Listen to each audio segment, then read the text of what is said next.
ये topic paper 2 में बहुत ज़्यादा इम्पोर्टेंट माना जाता है और आप देख सकते हैं कि इस टॉपिक में से हर साल एक ना एक क्वेश्चन तो आया ही है। जैसे कि 2011 में भी, फिर 2012 में, फिर 14, 15 और 16 में। तो ये टॉपिक अगर आप अच्छे से समझ लें तो आप एग्जाम में कुछ क्वेश्चंस को तो इजीली क्रैक कर ही पाएंगे। और पेपर 1 में भी इसमें से क्वेश्चन आए हुए हैं, जैसे कि 2011, 12 और 14 में। तो आपको ये टॉपिक बहुत अच्छे से समझना है और मैं आपको इतना कॉन्फिडेंस दे सकता हूं कि अगर आप ये टॉपिक इस वीडियो में अच्छे से समझ लें तो मतलब ही नहीं है कि आप एग्जाम में क्वेश्चन ना कर पाए। बहुत ही बेसिक टॉपिक है, कॉमन सेंस पे बेस्ड है, लेकिन थोड़ी सी समझ चाहिए हमें। अगर हम थोड़ा सा ध्यान लगा के समझ लेंगे तो एग्जाम में क्वेश्चन पक्का ही क्रैक कर लेंगे। तो आइए शुरू करते हैं अब प्रिंसिपल्स ऑफ डेवलपमेंट के डिफरेंट डिफरेंट प्रिंसिपल्स को डिस्कस करना। सबसे पहले समझते हैं कि प्रिंसिपल्स ऑफ चाइल्ड डेवलपमेंट होते क्या हैं। प्रिंसिपल्स ऑफ चाइल्ड डेवलपमेंट वो यूनिवर्सली एक्सेप्टेड फैक्ट्स हैं जो हर बच्चे की डेवलपमेंट में सही माने जाते हैं। जैसे कि ये एक यूनिवर्सली एक्सेप्टेड फैक्ट है कि बच्चा पहले क्रॉल करेगा, फिर बैठेगा और फिर चलना सीखेगा। तो ऐसे ही कुछ और फैक्ट्स हैं जो हर बच्चे की डेवलपमेंट में सही माने जाते हैं। और इनको जानना क्यों जरूरी है, ये क्यों इंपॉर्टेंट है। इन फैक्ट्स को जान के हम जान सकते हैं कि बच्चा कैसे डेवलप करता है और हम बच्चे की परवरिश को उसके अनुसार ढाल सकते हैं, क्योंकि हम जानते हैं कि बच्चा इस तरह से डेवलप करेगा और हमें उसकी डेवलपमेंट में इस तरह की हेल्प करनी है, तो हम उस बच्चे की अपब्रिंगिंग को उस तरह से ढाल सकते हैं, मतलब चेंज कर सकते हैं। इस वीडियो में हम total 15 principles of development discuss करेंगे, जिनमें से कुछ आपके इस स्लाइड पे हैं और बाकी के बचे हुए यहाँ पर हैं। हम इन प्रिंसिपल्स को एक एक करके डिस्कस करेंगे, हर प्रिंसिपल के लिए एग्जाम्पल डिस्कस करेंगे। मैं आपको ये कॉन्फिडेंस दे सकता हूँ कि अगर आप इस वीडियो को अच्छी तरह समझ लेंगे तो मतलब ही नहीं है कि ये टॉपिक आपको समझ ना आए। और ये वीडियो को अगर आपने समझ लिया है तो आप एग्जाम में कोई भी, हाँ जी, कोई भी क्वेश्चन क्रैक कर पाएंगे। और हम प्रीवियस ईयर क्वेश्चंस भी डिस्कस करेंगे जिनको करके आपको कॉन्फिडेंस मिलेगा। तो आइए शुरू करते हैं। सबसे पहले हम डिस्कस करेंगे वो प्रिंसिपल है development depends upon individual. Development depends on individual को प्रिंसिपल ऑफ इंडिविजुअल डिफरेंसेस के नाम से भी जाना जाता है और हिंदी में इसे व्यक्तिक भिन्नताओं का सिद्धांत भी कहा जाता है।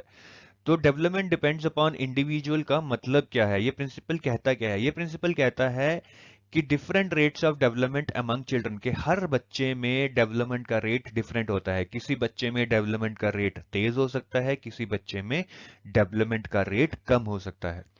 जैसे कि हम इस फोटो में देख रहे हैं, किसी बच्चे की फिजिकल डेवलपमेंट ज्यादा हुई है, जैसे कि इस बच्चे की हाइट ज्यादा है इन बच्चों से। इनका मतलब है कि इन बच्चों में डेवलपमेंट का रेट तेज है और इन बच्चों में डेवलपमेंट का रेट कम है। यहाँ पे मैं फिजिकल डेवलपमेंट की बात कर रहा हूँ। और ऐसे ही अगर हम मेंटल डेवलपमेंट को देखें तो सपोज कीजिए दो बच्चे हैं जो सेम एज के हैं, लेकिन ये बच्चा है जिसकी मेंटल डेवलपमेंट ज्यादा हुई है, ये थोड़ा डीप तक सोच सकता है। और ये बच्चा जो कि सेम एज का ही है, उसकी मेंटल डेवलपमेंट थोड़ी कम हुई है, ये इतना डीप में जाके नहीं सोच सकता है। तो इस केस में भी हम कह सकते हैं कि जो मेंटल डेवलपमेंट है वो हर बच्चे में डिफरेंट रेट पे होती है। किसी बच्चे में तेज हो सकती है, किसी बच्चे में स्लो हो सकती है। तो अगर मैं समराइज करूं तो इसका मतलब ये है कि डेवलपमेंट का रेट हर बच्चे में सेम नहीं होता है, किसी में तेज हो सकता है, किसी में स्लो हो सकता है। अभी हमने पिछली स्लाइड में डिस्कस किया कि अलग अलग बच्चों में डेवलपमेंट का अलग अलग डेवलपमेंट रेट होता है। इसको हम इंटर इंडिविजुअल डेवलपमेंट भी कहते हैं कि एक बच्चा डेवलपमेंट में आगे निकल सकता है और एक बच्चा डेवलपमेंट में पीछे रह सकता है। तो इंटर इंडिविजुअल डेवलपमेंट का मतलब होता है development compared among to children, कि अगर हम दो बच्चों की डेवलपमेंट को आपस में कंपेयर करें तो हम उसको इंटर इंडिविजुअल डेवलपमेंट कहते हैं। अब इसी का अगर हम एक दूसरा केस लें जो कि कहता है कि चाइल्ड, एक ही बच्चा, यहां पे दो बच्चों की बात नहीं हो रही है, एक ही बच्चा डिफरेंट एरियाज में different different development rate show कर सकता है। अब सपोज कीजिए कि राम एक बच्चा है, उसकी फिजिकल डेवलपमेंट तो बहुत अच्छी हो रही है, वो बाकी बच्चों से बहुत लंबा है, चौड़ा है, लेकिन मेंटल डेवलपमेंट में वो पीछे रह गया है। कि मेंटल डेवलपमेंट में वो बाकी बच्चों से पीछे है। तो इससे हम ये कह सकते हैं कि एक ही बच्चे के अंदर different types of development different rate से हो सकती हैं। जैसे कि राम में फिजिकल डेवलपमेंट हाई रेट से हो रही है, लेकिन मेंटल डेवलपमेंट लो रेट से हो रही है। इस कंसेप्ट को हम इंट्रा इंडिविजुअल कहते हैं। तो जब हम कंपेयर करते हैं डिफरेंट टाइप्स ऑफ डेवलपमेंट एक सिंगल चाइल्ड के बीच में ही, उसको हम इंट्रा कहते हैं। और जब हम डेवलपमेंट रेट दो अलग अलग बच्चों के बीच में कंपेयर करते हैं, उसको हम इंटर इंडिविजुअल कहते हैं। ये कंसेप्ट बहुत ही याद रखना जरूरी है। इस कंसेप्ट पे एग्जाम में क्वेश्चन भी आ सकता है और इनफैक्ट आया भी हुआ है। जो नेक्स्ट प्रिंसिपल हम डिस्कस करने जा रहे हैं वो है development follows N orderly sequence. जो प्रिंसिपल है development follows N orderly sequence, इसका मतलब है कि डेवलपमेंट एक ऑर्डर में होती है, एक सीक्वेंस में होती है।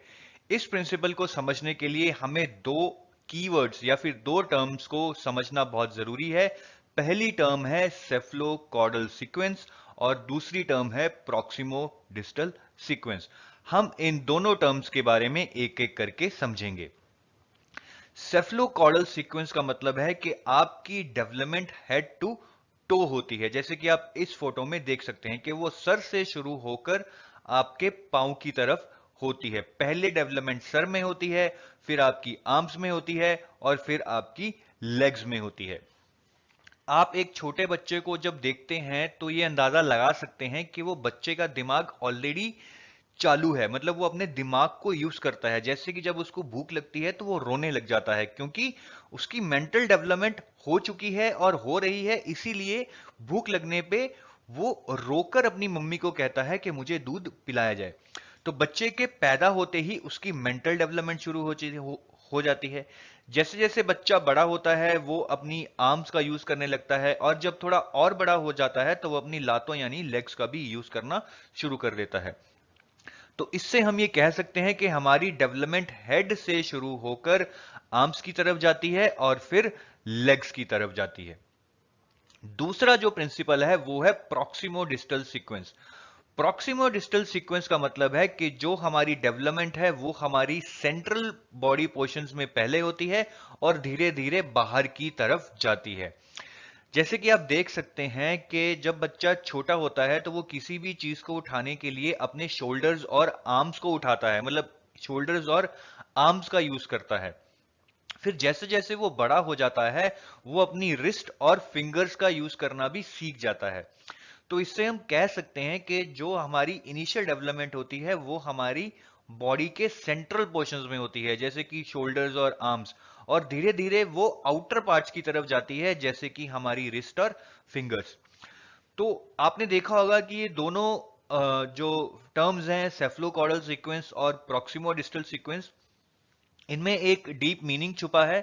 आपको इस मीनिंग को समझना है कि सेफ्लोकॉर्डल का मतलब है हेड टू टो और प्रॉक्सिमो डिस्टल का मतलब है central portion to outer parts. तो आप इस चीज को याद रखिएगा, एग्जाम में इस पे क्वेश्चन आने की बहुत प्रोबेबिलिटी है। और अगर आपने इसको अच्छे से समझ लिया तो आप इस पे क्वेश्चन पक्का कर लेंगे, निश्चिंत रहिएगा। बस इसको याद रखिएगा और समझिएगा, रट्टा मत लगाइएगा। अब हम डिस्कस करेंगे नेक्स्ट प्रिंसिपल जो कि है डेवलपमेंट इज कंटिन्यूअस।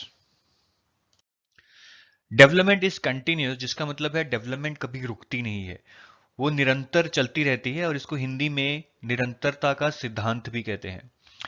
जब से आप पैदा होते हैं और जब आप मरते नहीं हैं तब तक आपकी डेवलपमेंट होती रहती है। एज एन एग्जाम्पल हम डिस्कस करते हैं कि जैसे आप बड़े होते हैं आपकी ये फिजिकल डेवलपमेंट होती है, आपकी हाइट बढ़ती है, आपकी बोन्स डेवलप होती हैं। ऐसे ही आपकी मेंटल डेवलपमेंट भी होती है। जैसे जैसे आप बड़े होते हैं आपकी सोचने की शक्ति बढ़ती है, आप एब्स्ट्रैक्ट थिंकिंग कर पाते हैं, आप कॉम्प्लेक्स चीजों के बारे में सोचने लगते हैं। सोशल डेवलपमेंट भी आपकी जैसे जैसे आप बड़े होते हैं बढ़ती जाती है।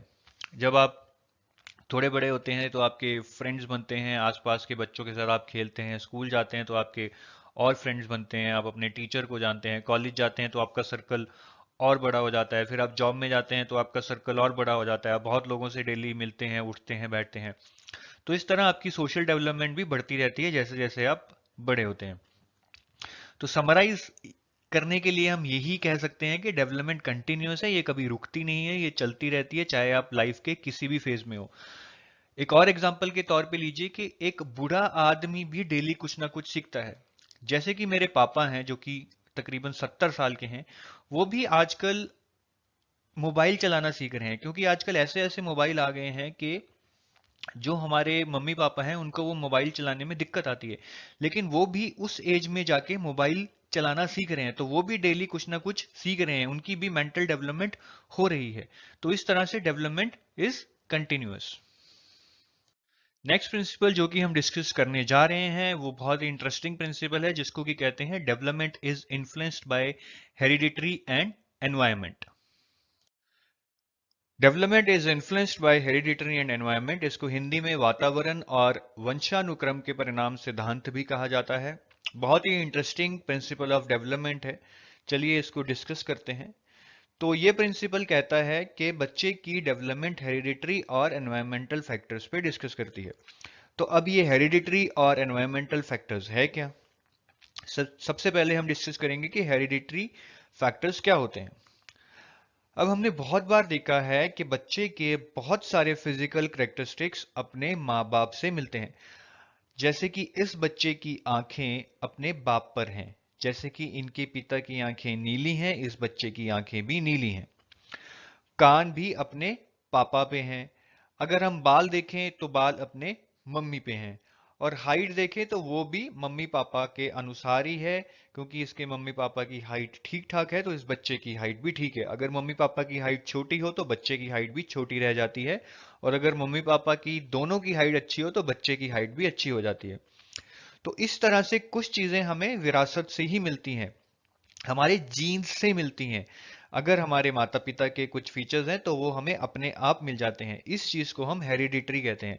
तो डेवलपमेंट हेरिडिटरी फैक्टर से इंपैक्ट होती है, क्योंकि इसका आप पे कोई कंट्रोल नहीं होगा। अगर आपके पिता की आंखें नीली हैं तो आपकी आंखें ऑटोमेटिकली नीली हो जाएंगी, या फिर अपनी माँ पे चली जाएंगी जिनकी की आंखें काली हैं। तो इस तरह से डेवलपमेंट हेरिडिटरी फैक्टर्स पे डिपेंड करेगी। अब हम देखते हैं कि एनवायरमेंटल फैक्टर्स कैसे डेवलपमेंट को इन्फ्लुएंस करते हैं। अब आप दो एग्जाम्पल लीजिए। एक एग्जाम्पल में है कि आप एक ऐसे सराउंडिंग्स में रहते हैं जहां पे आसपास आपके अच्छे लोग रहते हैं। यहाँ पे आपको अच्छी चीजें सीखने को मिलेंगी, अच्छे मैनर सिखाए जाएंगे, अच्छा पढ़ने लिखने को मिलेगा। तो ओवरऑल आपकी सोशल, मेंटल, फिजिकल डेवलपमेंट अच्छी होगी। अब एक दूसरा नेबरहुड लेते हैं जिसमें कि बहुत लड़ाइयाँ होती हैं, बहुत झगड़े होते हैं। तो आप सोच सकते हैं कि ऐसे नेबरहुड में, ऐसे एनवायरनमेंट में बच्चे पे क्या असर पड़ेगा। उसकी फिजिकल डेवलपमेंट शायद अच्छी हो जाए, लेकिन उसकी मेंटल और सोशल डेवलपमेंट कभी भी अच्छी नहीं होगी। बुरे लोगों की संगत में रह के वो बुरा ही बनेगा और वो कभी प्रॉपर मेंटल डेवलपमेंट नहीं कर पाएगा। तो इस तरह से हम कह सकते हैं कि एनवायरनमेंट का डेवलपमेंट पे बहुत ज्यादा असर होता है। और इसको समराइज इस तरीके से किया जा सकता है कि डेवलपमेंट बोथ हेरिडिटरी और एनवायरमेंटल फैक्टर्स पे डिपेंड करती है, किसी एक फैक्टर पे डिपेंड नहीं करती। ये बहुत ही डीप में सोचने वाली चीज है, हम इसके बारे में एक अलग टॉपिक पे डिस्कस करेंगे डिटेल में। अभी के लिए इतना ही काफी है। जो नेक्स्ट प्रिंसिपल हम डिस्कस करने जा रहे हैं वो है principle of maturation and learning. इस प्रिंसिपल को हिंदी में परिपक्वता व अधिगम का सिद्धांत भी कहा जाता है। इस प्रिंसिपल में यह कहा गया है कि मैच्योरेशन और लर्निंग दोनों आपस में इंटरेक्ट करते हैं बच्चे की डेवलपमेंट के लिए। मैच्योरेशन का मतलब होता है कि जैसे जैसे आप बड़े होते हैं आप में कुछ बेसिक एबिलिटीज आती हैं, जैसे कि आप हैंड आई कोऑर्डिनेशन कर पाएंगे, आप में मसल स्ट्रेंथ आता है, आपकी बॉडी स्ट्रांग हो जाती है। तो ये सब आपको मैच्योरेशन से मिलता है। और लर्निंग का मतलब है कि आप कुछ सीखते हैं। अब मैच्योरेशन और लर्निंग कैसे आपस में इंटरेक्ट करते हैं हम ये एक एग्जांपल से सीखेंगे। अब सपोज एक बच्चा साइकिल चलाना सीख गया है। अब इस चीज में आप देख सकते हैं कि उस बच्चे को साइकिल चलाने में हैंड आई कोऑर्डिनेशन चाहिए, मसल स्ट्रेंथ चाहिए साइकिल चलाने के लिए, और उसको बैलेंस बनाना आना चाहिए। तो ये सब चीजें उसे मैच्योरेशन से मिलती हैं कि जैसे जैसे वो बच्चा बड़ा होता है ये चीजें उसमें अपने आप आती रहती हैं। लेकिन साइकिल चलाने के लिए उसको इन बेसिक एबिलिटीज के साथ साइकिल चलाने की प्रैक्टिस भी करनी पड़ेगी। He has to practice again and again and learn के साइकिल कैसे चलाना है। इसी तरह उसको दूसरे लोगों को भी साइकिल चलाता हुआ देख के सीखना पड़ेगा कि साइकिल को कैसे चलाते हैं। तो इन चीजों से बेसिकली उसकी लर्निंग होगी। तो इस एग्जाम्पल से क्लियर होता है कि मैच्योरेशन आपको कुछ बेसिक एबिलिटीज देता है जिनको यूज करके आप लर्निंग करते हैं। अगर आपके पास ये बेसिक एबिलिटीज ना हो, आप हैंड आई कोऑर्डिनेशन ना कर पाए, आप में मसल स्ट्रेंथ ना हो, तो आप कभी भी लर्निंग नहीं कर पाएंगे। तो बेसिकली बोथ मैच्योरेशन और लर्निंग इंटरेक्ट करते हैं आपकी डेवलपमेंट में। अब हम डिस्कस करेंगे development changes from bilateral to unilateral. Development changes from bilateral to unilateral, जिसका मतलब है कि डेवलपमेंट बायलेटरल से यूनिलेटरल हो जाता है। ये बहुत ही आसान प्रिंसिपल है। इसको हम एक एग्जाम्पल से डिस्कस करेंगे। सपोज एक बच्चा है जिसको ये बॉल उठानी है। जब वो बच्चा छोटा है तो वो अपने दोनों हाथ यूज करके इस बॉल को उठाएगा। दोनों हाथ को यूज करने का मतलब है बायलेटरल। बाय का मतलब है दो। लेकिन जब वो बच्चा बड़ा हो जाएगा तो वो इसी बॉल को एक हाथ से उठाने लगेगा। एक हाथ का मतलब है यूनिलेटरल। तो आप देख सकते हैं कि development has changed from bilateral to unilateral. के डेवलपमेंट बायलेटरल से यूनिलेटरल हो गया है, क्योंकि पहले जो काम वो दो हाथों से करता था अब वो एक हाथ से करने लगता है। नेक्स्ट प्रिंसिपल है principle of outer control to inner control. इस प्रिंसिपल को हिंदी में बाहरी नियंत्रण के आंतरिक नियंत्रण का सिद्धांत भी कहा जाता है, और इसका एक और नाम भी है इंग्लिश में, जो कि है development proceeds from heteronomy to autonomy. तो हम इसको एक एग्जांपल से डिस्कस करेंगे और फिर इन वर्ड्स का हम मतलब समझाएंगे आपको कि हेट्रोनॉमी का मतलब क्या है और ऑटोनॉमी का मतलब क्या है। जब आप छोटे होते हैं तो आप अपने माँ बाप की बात मानते हैं। अगर वो आपको कहते हैं कि पढ़ लो तो आप पढ़ लेते हैं, अगर वो कहते हैं कि खेल लो तो आप खेल लेते हैं। इसका मतलब है कि आप पे आपके पेरेंट्स का कंट्रोल होता है, जो कि एक बाहरी यानी कि आउटर कंट्रोल है। और इसी चीज को हम आउटर कंट्रोल कहते हैं या फिर हेट्रोनोमी कहते हैं, कि आपके ऊपर किसी दूसरे का कंट्रोल होना हेट्रोनोमी होता है। लेकिन जब आप कुछ बड़े हो जाते हैं, आपको लगता है कि आपके व्यूज ज्यादा इंपॉर्टेंट हैं, आप दूसरों की बात ना मानकर अपनी चलाते हैं। मतलब आप अपने व्यूज को ज्यादा इंपॉर्टेंस देने लगते हैं और आप अपने मन की बात ज्यादा करने लगते हैं। इस चीज को हम कहते हैं ऑटोनॉमी। जब आप जो करना चाहो और वो करो, उस चीज को हम ऑटोनॉमी ऑटोनॉमी बोलते हैं। मतलब कि आपकी लाइफ में अब इनर कंट्रोल आ चुका है, आपका खुद का कंट्रोल आ चुका है। तो इसमें हम देख सकते हैं कि बच्चा जैसे छोटे से बड़ा होता है, कंट्रोल आउटर से इनर होता है। या फिर development proceeds from heteronomy to autonomy, कि जब आप छोटे होते हैं तो वो हेट्रोनॉमी होती है, आप पे बाहरी लोगों का कंट्रोल होता है। लेकिन जब आप बड़े हो जाते हैं तो आपका अपने आप पे खुद का कंट्रोल होता है, कि जो आप करना चाहते हैं वो आप करते हैं, जो आप नहीं करना चाहते वो आप नहीं करते हैं। नेक्स्ट प्रिंसिपल जो कि हम डिस्कस करने जा रहे हैं वो है development is gradual and cumulative. Development is gradual and cumulative का मतलब है कि डेवलपमेंट धीरे धीरे होती है, एकदम से नहीं होती। धीरे धीरे का होना धीरे धीरे होने का मतलब होता है ग्रेजुअल। कम्युलेटिव का मतलब है कि डेवलपमेंट धीरे धीरे होके इकट्ठी हो जाती है और उसको हम कम्युलेटिव डेवलपमेंट बोलते हैं। चलिए एक एग्जांपल से डिस्कस करते हैं। सपोज एक बच्चे को सेंटेंस बनाना सीखना है, तो उसके लिए वो कभी भी ऐसा नहीं होगा कि सीधा सेंटेंस बनाना सीख जाए। उसको पहले एबीसी सीखनी पड़ेगी, फिर उस एबीसी को यूज करके उसको वर्ड्स बनाने सीखने पड़ेंगे, और फिर उन वर्ड्स को यूज करके उसको सेंटेंस बनाना सीखना पड़ेगा। तो आप देख सकते हैं कि इसमें डेवलपमेंट बहुत ही ग्रेजुअल है, धीरे धीरे हो रही है। ऐसा कभी भी नहीं हो सकता कि बच्चा सीधा सेंटेंस बनाना सीख जाए और उसको किसी ने एबीसी ना सिखाई हो। और डेवलपमेंट कम्युलेटिव होती है, ये भी हम इस एग्जांपल से डिस्कस कर सकते हैं, क्योंकि जब वो बच्चा सेंटेंस बनाना सीखता है तो उसको अपनी पुरानी डेवलपमेंट भी काम आती है। जैसे कि एबीसी कैसे लिखते हैं या वर्ड्स कैसे बनाते हैं, उसकी वो नॉलेज भी सेंटेंस बनाते हुए काम में आती है। तो जो भी उसकी डेवलपमेंट पहले हुई है वो ये डेवलपमेंट के दौरान भी काम आती है, और इस पूरी डेवलपमेंट को हम कम्युलेटिव डेवलपमेंट कहते हैं। हमने पहले एक प्रिंसिपल पढ़ा था कि डेवलपमेंट इज कंटिन्यूस, कि डेवलपमेंट कभी रुकती नहीं है, वो चलती रहती है। Development is gradual and cumulative उस प्रिंसिपल से बहुत क्लोजली रिलेटेड है। इसका मतलब भी यही है कि डेवलपमेंट धीरे धीरे होती है और डेवलपमेंट होते होते इकट्ठी होती है और ये चलती रहती है, कि डेवलपमेंट कंटिन्यूअस होती है, धीरे धीरे होती है लेकिन कंटिन्यूअस होती है, वो कभी भी रुकती नहीं है। अभी हमने डिस्कस किया था principle development is gradual and cumulative, जो कि बहुत क्लोजली रिलेटेड था प्रिंसिपल ऑफ कंटिन्यूअस डेवलपमेंट। अभी हम डिस्कस करेंगे development is discontinuous. Development is discontinuous का मतलब है कि डेवलपमेंट हमेशा एक ही पेस पे नहीं चलती है, वो कुछ स्टेजेस में होती है।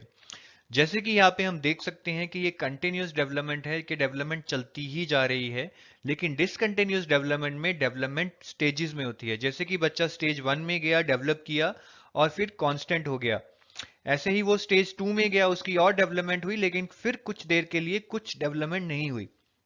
फिर वो एक और सीढ़ी चढ़ गया, स्टेज 3 में गया, उसकी और डेवलपमेंट हो गई और फिर कुछ देर तक कुछ डेवलपमेंट नहीं हुई। इसी तरह डिसकंटिन्यूअस डेवलपमेंट में डेवलपमेंट स्टेजेस में होती है, वो हमेशा चलती नहीं रहती। इसके हम दो एग्जांपल्स डिस्कस कर सकते हैं। हमने देखा है कि बच्चे की हाइट और वेट एडोलेसेंस में जाके बहुत जल्दी से इंक्रीज करता है, तो इससे ये प्रूफ कर सकते हैं कि डेवलपमेंट स्टेजेस में होती है और डेवलपमेंट डिसकंटिन्यूअस है।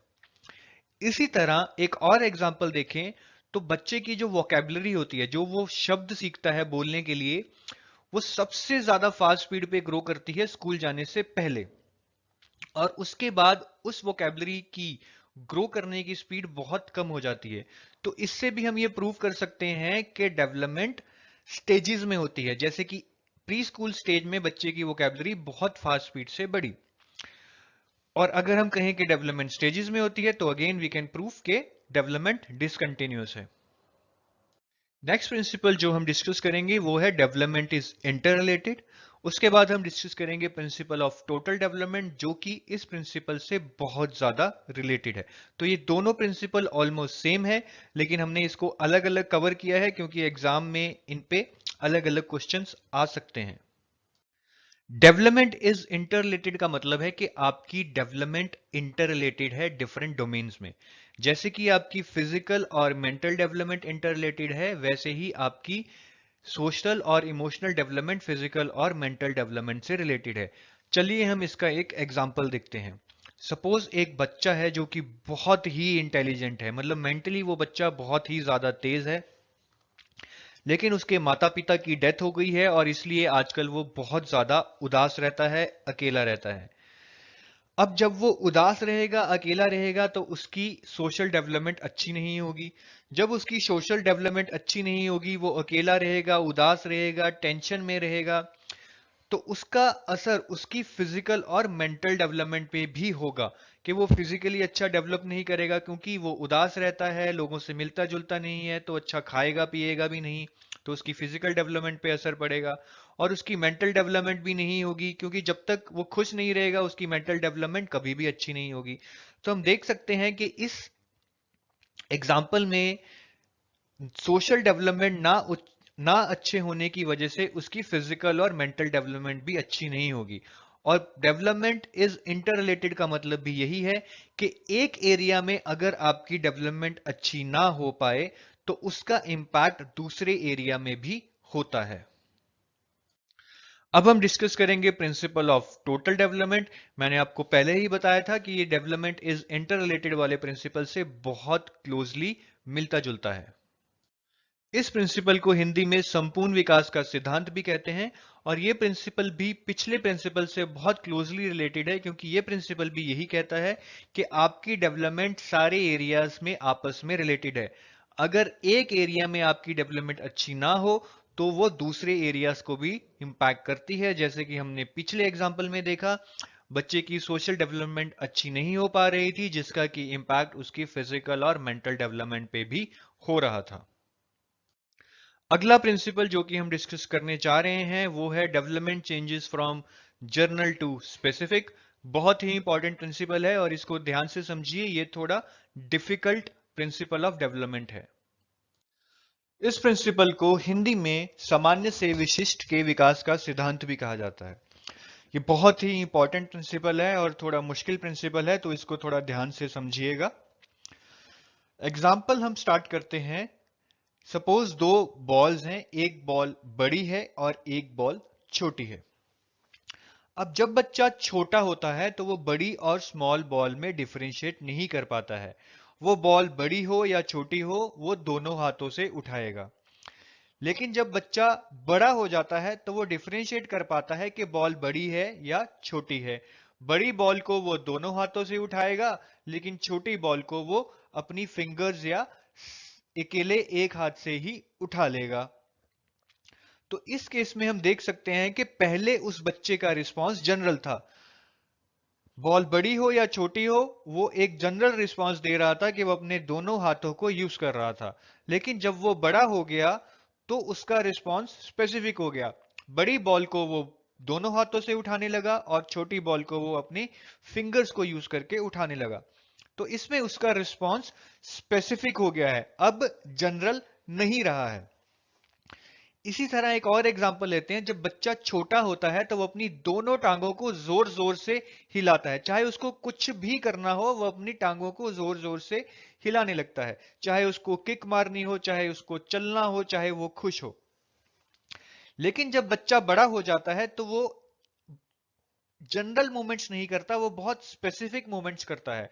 जैसे कि अगर उसको किक मारनी है तो वो अपनी लातों को उपयोग करके किक मारेगा। अगर उसको चलना है तो वो अपनी लातों का उपयोग करके चलने लगेगा। तो आप देख सकते हैं कि दोनों सिचुएशंस में वो लातों का अलग अलग उपयोग कर रहा है, कि उसका रिस्पांस बहुत ही स्पेसिफिक हो गया है। अब वो जनरल नहीं रहा जैसे कि वो पहले था, जब वो अपनी लातों को जोर जोर से हिलाता था, चाहे कुछ भी सिचुएशन हो। तो इससे हम बहुत क्लियरली समझ सकते हैं कि जब बच्चा बड़ा होता है उसका रिस्पांस जनरल से स्पेसिफिक हो जाता है। अगर हम दूसरे एंगल से देखें तो हम कह सकते हैं कि जब बच्चा बड़ा होता है तो वो डिफरेंशिएट करने लग जाता है, क्योंकि वो यहां पे डिफरेंशिएट कर पा रहा है कि बॉल बड़ी है या छोटी है, इसलिए वो दो अलग अलग टेक्निक्स यूज कर पा रहा है। जब उसको पता है कि बॉल छोटी है तो वो सिर्फ अपने फिंगर्स को यूज कर पा रहा है। इसका मतलब वो डिफरेंशिएट कर पा रहा है कि ये छोटी बॉल है, बड़ी बॉल नहीं है। इसलिए इस प्रिंसिपल को प्रिंसिपल ऑफ डिफरेंशिएशन भी कहा जाता है। प्लीज ये याद रखिएगा, इस प्रिंसिपल को प्रिंसिपल ऑफ डिफरेंशिएशन भी कहा जाता है। आइए एक और एग्जांपल डिस्कस करते हैं जो कि हमें समझाएगा कि डेवलपमेंट कैसे जनरल टू स्पेसिफिक होती है। जब बच्चा छोटा होता है और आप उसको स्कूल भेजते हैं तब वो रोने लगता है। अब जब बच्चा छोटा होता है तो इसका एक ही रिस्पॉन्स रहता है, वो रोने लगता है। चाहे तो उसको डर लग रहा हो, चाहे उसको भूख लग रही हो, चाहे वो उदास हो, वो हमेशा रोएगा। लेकिन जब बच्चा बड़ा हो जाता है तो उसका रिस्पॉन्स स्पेसिफिक हो जाता है।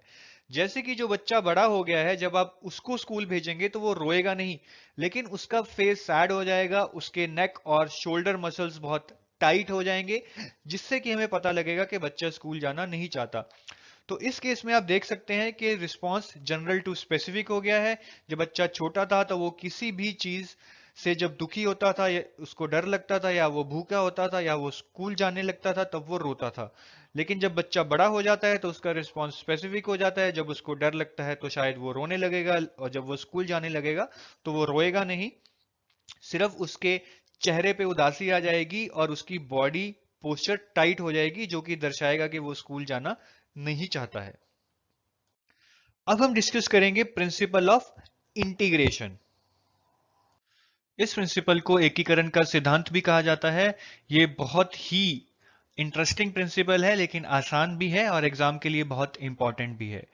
प्रिंसिपल ऑफ इंटीग्रेशन का मतलब है कि हम पुरानी सीखी भिन्न भिन्न चीजों को, कि हमने जो भी डिफरेंट चीजें आज से पहले सीखी हैं, हम उनको कंबाइन करके कुछ बड़ा करें। उन चीजों से जो लर्निंग हुई थी, उस लर्निंग को कंबाइन करके कोई बड़ी चीज करें। उस चीज को हम प्रिंसिपल ऑफ इंटीग्रेशन कहते हैं। हम एक एग्जांपल डिस्कस करते हैं। सपोज एक बच्चा क्रॉल करके बॉल को उठाता है। अब ये करने के लिए उसने बहुत सी पहली चीज सीखी चीजों को यूज किया है। जैसे कि उसने पहले सीखा होगा कि राइट पोस्चर कैसे मेंटेन करते हैं। वो अब यूज कर रहा है जब वो बॉल को उठा रहा है। ऐसे ही उसने पहले कभी सीखा था कि आर्म को कैसे हिलाते हैं, तो बॉल को उठाते समय भी वो अपनी बाजू को हिला रहा है, मतलब वो अपनी पुरानी लर्निंग को यूज कर रहा है। उसके बाद वो कोऑर्डिनेट कर रहा है अपने हाथ की पोजीशन में और जहां बॉल पड़ी है, ये भी उसने पहले सीखा था और वो अब दोबारा उसी चीज को यूज कर रहा है। और फिर वो ऑब्जेक्ट को पकड़ता है, ये भी उसने पहले कभी सीखा था और अब वो इसे यूज कर रहा है। तो आप देख सकते हैं कि बहुत सारी चीजें उसने पहले सीखी थी, अब इन सारी चीजों को इंटीग्रेट करके वो एक बड़ी चीज कर रहा है जिसमें कि वो क्रॉल करके ऑब्जेक्ट को उठा रहा है। तो यही है प्रिंसिपल ऑफ इंटीग्रेशन, जिसमें कि हम पुरानी सीखी डिफरेंट चीजों को यूज करके एक नई चीज करते हैं। बहुत ही आसान है लेकिन एग्जाम के लिए बहुत इंपॉर्टेंट है, तो अगर आपको थोड़ा सा भी डाउट हो कि ये आपको समझ नहीं आया है, वीडियो को पीछे ले जाके दोबारा देखिए। अब हम डिस्कस करेंगे नेक्स्ट प्रिंसिपल, जो कि है development is modifiable. Development is modifiable का मतलब है कि डेवलपमेंट को चेंज किया जा सकता है, उसकी दिशा चेंज की जा सकती है। अब एक एग्जांपल लीजिए, सपोज एक बच्चा बहुत ही बुरे एनवायरनमेंट में रह रहा है, वहां रह के वो गाली गलौज सीख रहा है, लोगों से लड़ना सीख रहा है।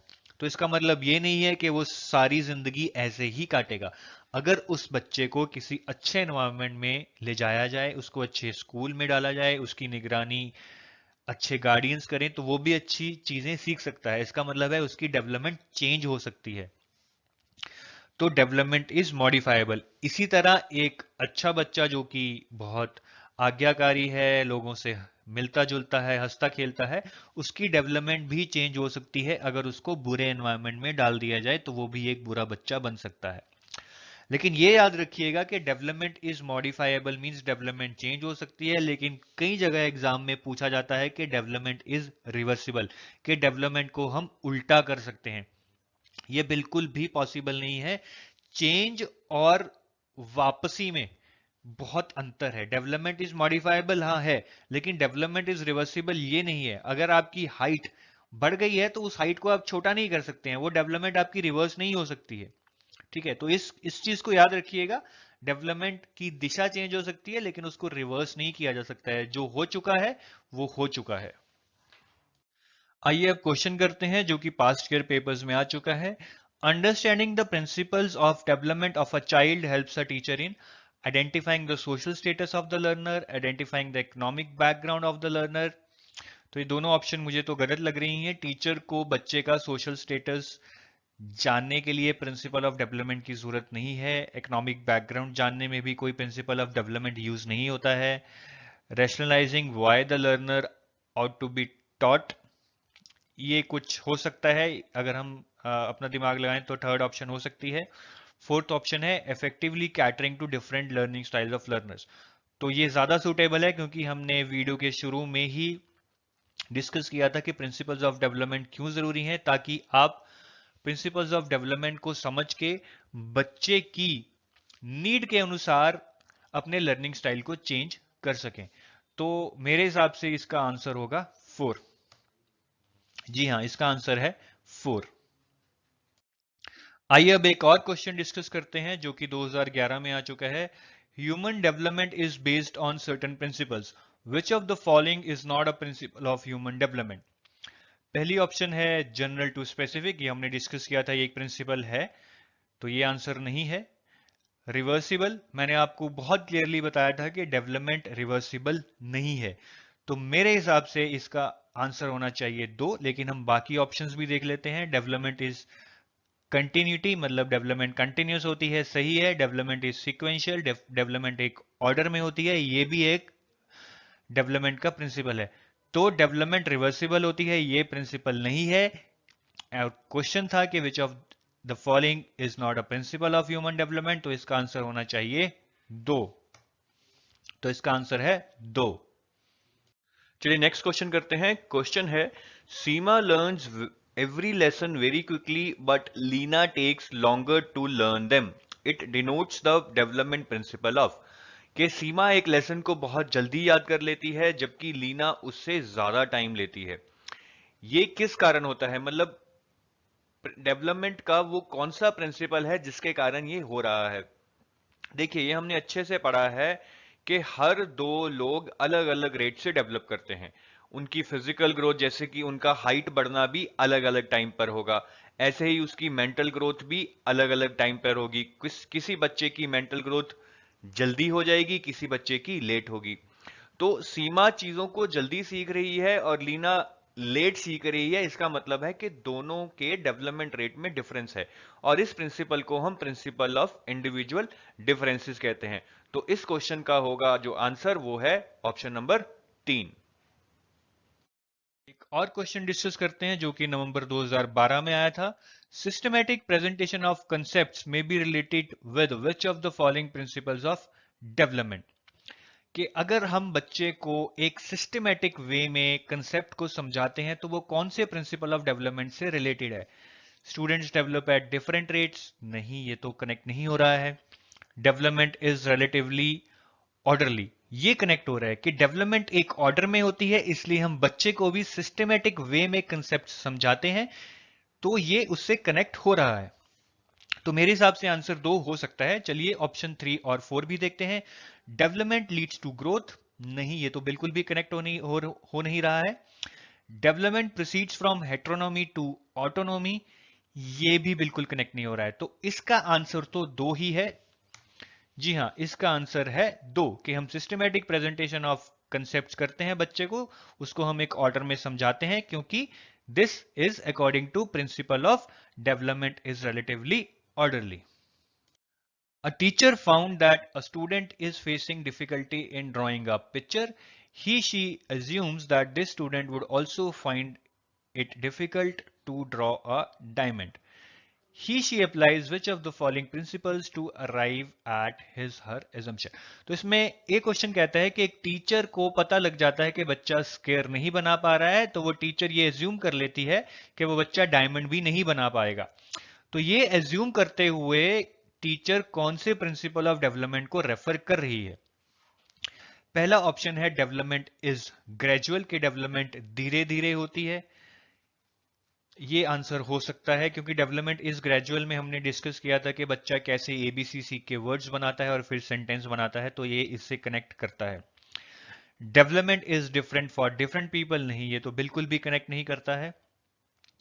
Development tends to follow an orderly sequence, हाँ, ये कनेक्ट करता है कि बच्चा एक ऑर्डर में सीखता है, तो इसलिए अगर बच्चे को स्क्वायर बनाना नहीं आता तो वो डायमंड भी नहीं बना पाएगा। डेवलपमेंट इज सैल्यूटेटरी, ये भी कनेक्ट नहीं होता है। तो अगर मैं देखूं इस क्वेश्चन में, मुझे तो ऑप्शन 1 और 3 में बहुत बड़ा कंफ्यूजन है, क्योंकि दोनों ही ऑप्शंस ये पॉइंट करती हैं कि बच्चे को अगर स्क्वायर बनाना नहीं आता तो वो डायमंड भी नहीं बना पाएगा। डेवलपमेंट इज ग्रेजुअल का मतलब भी होता है कि बच्चा धीरे धीरे एक सीक्वेंस में सीखता है, और development tends to follow an orderly sequence का मतलब भी यही होता है कि बच्चे की डेवलपमेंट एक ऑर्डर में होती है। तो अगर मुझे दोनों ऑप्शंस में कंफ्यूजन है, मैं देखूंगा कि फिर भी कौन सा ऑप्शन ज्यादा सही लग रहा है।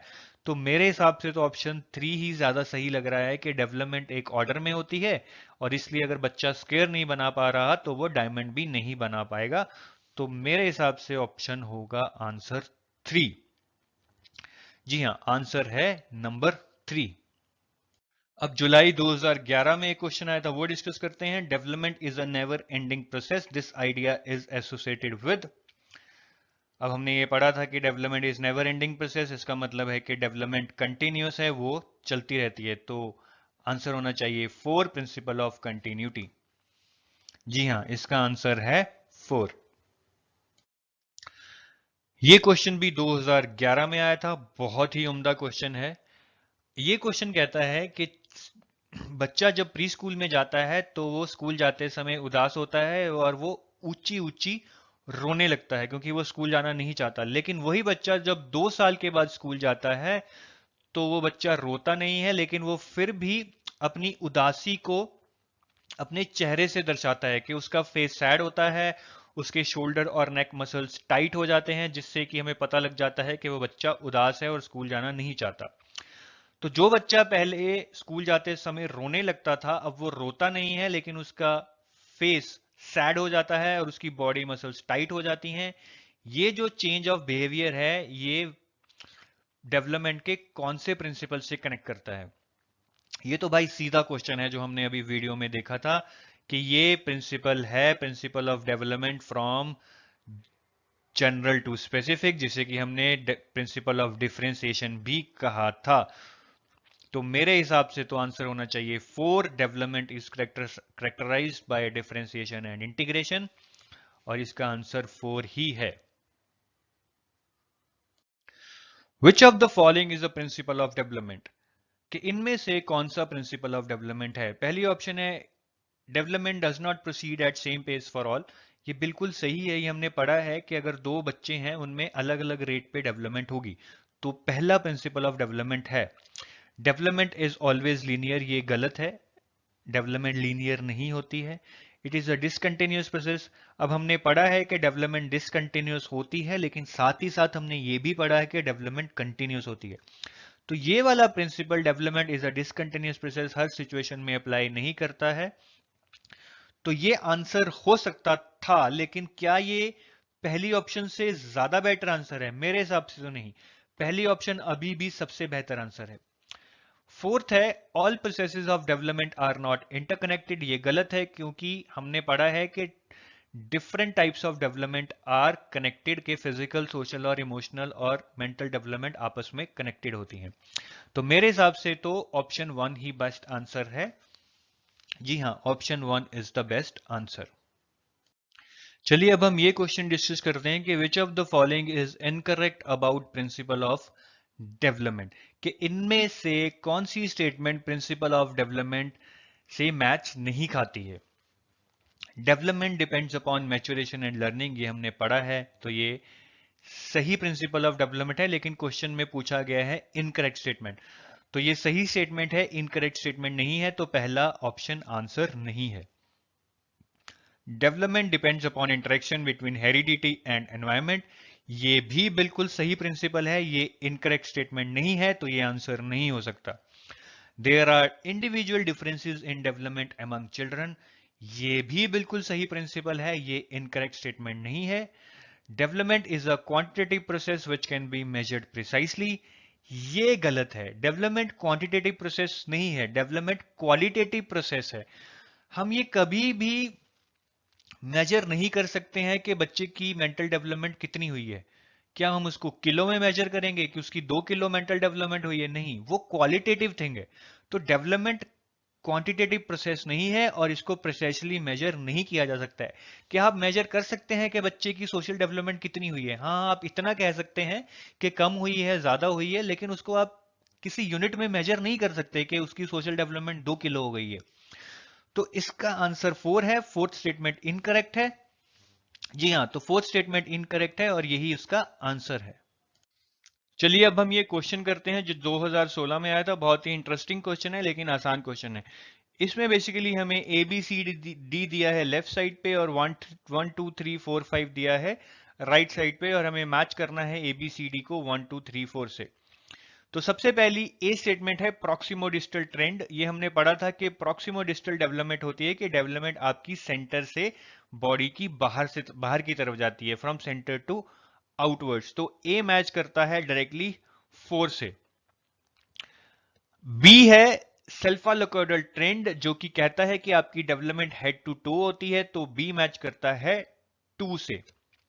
तो अगर हम इन ऑप्शंस में देखें तो ए मैच करता है 4 से और बी मैच करता है 2 से। ये सिर्फ ऑप्शन 2 में ही होगा। तो अभी तक के एनालिसिस के अकॉर्डिंग ही हम ये कह सकते हैं कि आंसर 4 है, लेकिन हम बाकी दो ऑप्शंस को भी मैच कर लेते हैं। सी है inter individual differences. Inter individual differences का मतलब होता है जब हम किन्हीं दो बच्चों की डेवलपमेंट को कंपेयर करें। तो सी मैच करता है 1 से। Different children develop at different rates, तो सी मैच करता है 1 से, और यहां पे ऑप्शन 4 में भी ये हमारे एनालिसिस से मैच खाता है। अब डी है intra individual differences. Intra individual differences होता है कि एक ही बच्चा डिफरेंट टाइप्स ऑफ डेवलपमेंट में डिफरेंट रेट पे ग्रो करता है। कि जैसे कि किसी बच्चे की फिजिकल डेवलपमेंट तेज हो सकती है लेकिन मेंटल डेवलपमेंट स्लो हो सकती है। तो डी हमारा मैच करता है 3 से, जो कि कहता है in a single child rate of development can vary from one domain of development to other. तो डी मैच करता है 3 से, और इस ऑप्शन 4 में भी डी मैच करता है 3 से, तो हमारे लिए इस क्वेश्चन का आंसर होगा 4। तो आप देख सकते हैं थोड़ा लेंथी क्वेश्चन है लेकिन बहुत ही आसान क्वेश्चन है। अगर आपके कंसेप्ट क्लियर हैं तो आप इसको आसानी से कर सकते हैं। थैंक यू, आपने ये वीडियो देखा और हम आशा करते हैं कि इस वीडियो को देखकर आपने बहुत कुछ सीखा होगा और आपके बहुत सारे कंसेप्ट्स क्लियर हुए होंगे और आपने ये जरूर महसूस किया होगा कि जो चीज़ आप अच्छे से समझते हैं फिर उसके बाद आपको पास्ट ईयर क्वेश्चंस करने कितने आसान हो जाते हैं। तो एक एक मार्क करके ही घड़ा भरता है और अगर आपने ये टॉपिक अच्छे से समझ लिया है तो मैं आपको श्योरिटी दे सकता हूं कि एग्जाम में क्वेश्चन आप जरूर सॉल्व कर लेंगे, क्योंकि इससे बाहर एग्जाम में क्वेश्चन नहीं आएगा।